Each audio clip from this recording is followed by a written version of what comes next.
2 दिवस वाट लागली आहे, पण निवडणूक बिनविरोध होणार नाही हे ठामपणे मी या महाराष्ट्राला सांगू इच्छितो। मुळात सहानुभूतीच्या नावाखाली किंवा सुनेत्रताईंच्या दुःखाच्या पदराआडून जर इथे सत्ताधारी बारामतीच्या निवडणुकीला सामोरे जात असतील तर महाराष्ट्रामध्ये एक आंदोलक म्हणून, एक चळवळीतला कार्यकर्ता म्हणून, एक लोकशाहीचं समर्थक म्हणून या निवडणुकीला लक्ष्मण हाके या निवडणुकीला पाहिजे। गेल्या वर्षभराच्या कालावधीमध्ये ओबीसी आरक्षणाचा कसा मुद्दा पाडलाय तिथल्या राज्यकर्त्या लोकांनी त्या अशा अनेक प्रश्नावरती लक्ष वेधून घेण्यासाठी राहुरीची पोटनिवडणूक आणि बारामतीची पोटनिवडणूक या पोटनिवडणुकीकडे एक संधी म्हणून लक्ष्मण हाके निश्चित बारामतीच्या पोटनिवडणुकीच्या संदर्भात योग्य ती भूमिका घेऊ घातलेल्या 2 दिवसात पण निवडणूक होईल हे मात्र मी ठामपणे आज तुम्हाला सांगू इच्छितो। राज्याचे उपमुख्यमंत्री अजित पवार यांनी मग ही निवडणूक होती सगळ्याच गोष्टी महाराष्ट्रामध्ये अनेक वेळा अनेक मान्यवर प्रतिनिधींचं निधन झालेलं होतं।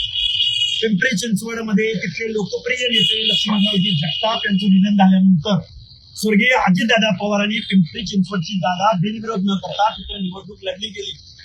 जी भाजप आता बिनविरोध निवडणूक करायचं आव्हान करते त्या भाजपनं सोनेरी आमदार रमेशजी वांद्रे यांचं निधन झाल्यानंतर तिथं उमेदवार दिला, नुसती निवडणूक उमेदवार द्यायचा म्हणून दिला नाही, लढायचं म्हणून लढले नाही, तर तिथं सहानुभूती वगैरे न पाहता तिथं रमेश वांद्रे यांच्या पत्नीचा पराभव करून स्वतःचा उमेदवार निवडून आणलेला आहे। माझं म्हणणं एकच आहे की अशा दुःखद प्रसंगाचं कारण समोर करून लोकशाहीमध्ये निवडणुका बिनविरोध करण्याचा पायंडा आजपर्यंत नव्हता, इथून पुढे पाडू नका। लोकशाही टिकायची असेल तर निवडणुका झाल्या पाहिजेत। तुम्ही सहानुभूतीचं कारण सांगून सुनेत्राताईंना दादाच्या 3व्या दिवशी उपमुख्यमंत्री पदाची शपथ दिली ना, आम्ही स्वीकारली।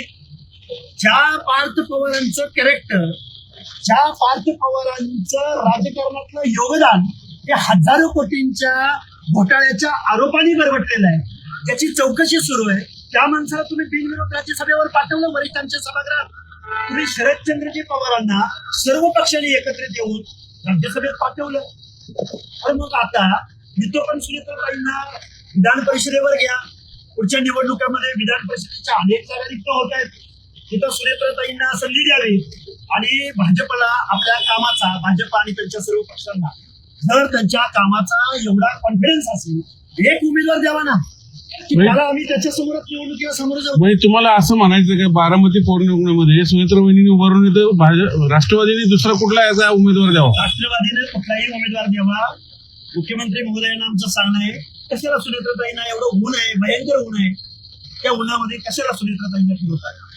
सुनेत्राताईंना सुद्धा जसं पार्थ पवार शरद पवारांना विरोध दिलं त्यावेळी तुम्हाला एका बाकीच्या लोकांचे प्रश्न समस्या दिसल्या नाहीत, तसं सुनेत्राताईंना विधान परिषदेवर देण्यात यावं। आम्ही पण मानव मग तिथे उमेदवार कोण द्यावं, काय तुमची मागणी काय? 2-3 लाख लोकांच्या कॉन्स्टिट्युन्सीमध्ये तुमच्याकडे उमेदवार नाही, भाजपकडे उमेदवार नाही, राष्ट्रवादी दादांच्या गटाकडे उमेदवार नाही का? मग तिथं एकही कर्तृत्ववान माणूस नाही, पवार कुटुंबियामधलाच उमेदवार द्यावा लागतो। तुम्ही लढणारे का तुम्ही उमेदवार? मला 2 दिवस आम्ही लढणार हे निश्चित। उमेदवार कोण असणार त्यासाठी तुम्हाला 2 दिवस द्या वेळ आम्हाला। अजित पवार हे राज्याचे उपमुख्यमंत्री होते, तुम्ही जे सगळं कॉन्फ्लिक्टचा आणि सहानुभूतीचा विषय करतो सगळे सहानुभूतीचा पलीकडचा विषय आहे तो। अजित पवारांचं बारामतीचं एक वेगळं नातं आहे, वेगळं नातं आहे। अजितदादा पवारांनी बारामतीचा विकास, पिंपल रोडचा विकास आणि साठेनगर मधला आणि बाकीच्या दुकानांमधला विकास, अमराई मधला विकास हे कधीतरी पत्रकार बांधवांना मी कधीतरी तिथं टूरवर घेऊन जाईल आणि दाखवेल। जिरायती भागामधल्या 30-40 गावामध्ये पिण्याच्या पाण्याचा प्रश्न, शेतीच्या पाण्याचा प्रश्न, त्यांच्या बाबतीत काय दुजाभाव केला जातो आणि बागायती भागामधल्या प्रदूषित शेतीचा प्रश्न, हे तुम्हाला सगळे प्रश्न तिथे घेऊन जाऊन दाखवेल। आणि पवार कुटुंबियांना माळेगाव कारखान्याच्या चेअरमन पदापासून ते शिवप्रसारक शिक्षण प्रसारक मंडळी शिक्षण संस्थेच्या अध्यक्षपदापासून कबड्डीचं अध्यक्षपद पाहिजे, खो खोचं अध्यक्षपद पाहिजे, क्रिकेटचं अध्यक्षपद पाहिजे, रयतचं अध्यक्षपद पाहिजे। अरे द्या ना एखाद्या सर्वसामान्य कुटुंबामधल्या एखाद्या जगतापांना, एखाद्या सातवांना, एखाद्या जाचकांना, एखाद्या ताकड्यांना का बरं देत नाही तुम्ही? द्या ना सर्वसामान्य माणसाचं नेतृत्व कधीतरी पुढे येऊ द्या। पिढ्यानपिढ्या आम्ही तुम्हाला मतं देत आलोय, द्या ना सुनेत्राताईंना बिनविरोध करा। आम्ही कुठे म्हणतोय? आणि तुम्ही जे म्हणताय ना दादाची सहानुभूती, राष्ट्रवादीची सहानुभूती, बंधू बाबा अशोक खरातनं राष्ट्रवादीची सहानुभूती धुळीस मिळवलेली आहे. अख्खा राष्ट्रवादी एका दुसरा अपवाद वगळता त्या भोंदू बाबाच्या 10वी नापास जादूटोणा करणाऱ्या, महिलांचं शोषण करणाऱ्या, महिलांना नको नको ते अमृत पाजणाऱ्या माणसाच्या पायाशी राष्ट्रवादी लोटांगण घेते. कशी सहानुभूती सांगता तुम्ही? दादांची सहानुभूती संपलेली आहे. आम्हाला सर्वसामान्य माणसामध्ये आम्ही 24 तास आहोत, त्यामुळे आम्हाला कोणी सहानुभूती सांगायच्या भानगडीत पडायचं नाही. आम्ही ओबीसीचे प्रश्न आणि त्या प्रश्नावरती लक्ष वेधून घेण्यासाठी या निवडणुकीला ताकदीनं सांगू. बरं, या घराच्या जातीवरनं विरोध आहे का बारामतीच्या पोटनिवडणुकीला विरोध?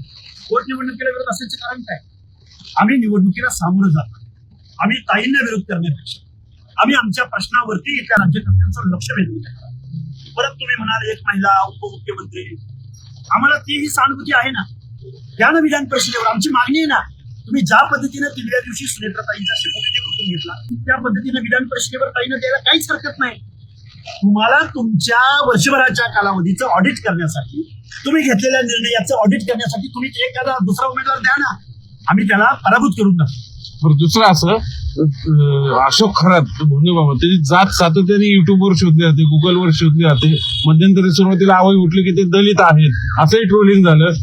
काय नेमकं काय? हे बघा महाराष्ट्रामध्ये एखाद्या गुन्हेगाराला, एखाद्या जादूगाराला, एखाद्या लिंग पिसाटाला भोंदू बाबा वगैरे अजिबात नाही. लिंग पिसाट, बलात्कारी असंच म्हटलं पाहिजे आणि मीडियानं सुद्धा तसंच दाखवलं पाहिजे. मुळात गुन्हेगाराला, लिंग पिसाटाला, बलात्कारी माणसाला त्याची जात शोधू नये. कुठलीही जात अशा गुन्हेगाराचं समर्थन करत नाही. पण इथून मागच्या कालावधीमध्ये एखाद्या जातीमधला गुन्हेगार जेव्हा समोर येतो तेव्हा या महाराष्ट्रामध्ये चळवळ लढणारे नेते, कार्यकर्ते त्या गुन्हेगाराची जात शोधून त्या जातीला बदनाम करायचा प्रयत्न या महाराष्ट्रामध्ये करत होते. ते नेते आता का बोलत नाहीत? ते नेते आता का पुढे येत नाहीत? कोण आहेत ते नेते? काय तुम्हाला सगळ्या लोकांना माहितीये. आमचे मित्र, बेकायदा मागणी करणारे, ओबीसीच्या आरक्षणात माफी घालवणारे मनोज दादा का बरं भोंदू बाबा खराब बद्दल बोलत नाहीत?